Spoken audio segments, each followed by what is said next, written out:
पोलिसांकडून तांत्रिक बाबींवर तपास केंद्रित। कारद्वारे घरून प्रवासासाठी निघालेली एका व्यावसायिकाची पत्नी, मुलगी आणि सासू या गेल्या 15 दिवसांपासून रहस्यमयरित्या बेपत्ता आहेत। या बेपत्ता प्रकरणावरून आता शहरात विविध चर्चांना उधाण आले आहे। अनेक जण तर घातपाताचा संशयही व्यक्त करीत आहेत। पोलीसही आता या प्रकरणात गंभीर झाले असून त्यांनी तांत्रिक बाबींवर तपास केंद्रित केला आहे। त्याचाच एक भाग म्हणून एसडीआर, सीडीआरही मागवण्यात आले आहे।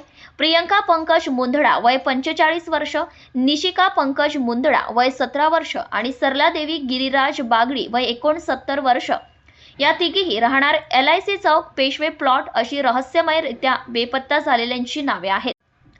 27 नोव्हेंबरला पहाटे 7 वाजताच्या सुमारास छत्तीसगड राज्यातील रायपूर येथे नातेवाईकांकडे भागवत वाचन आणि पारायण ऐकण्यासाठी कारने राहत्या घरून निघाल्या।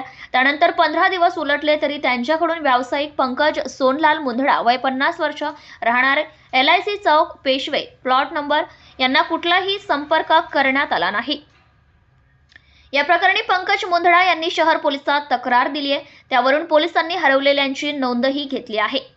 दरम्यान आता या बेपत्ता प्रकरणावरून चांगल्याच वावठ्या उठत आहे। अनेक जण तर हा घातपाताचा प्रकार नाही ना असा संशयही व्यक्त करीत आहेत।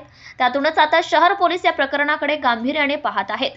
त्यातूनच त्यांनी आता या तिघींचा शोध घेण्यासाठी तांत्रिक बाबींवर देखील तपास केंद्रित केलाय।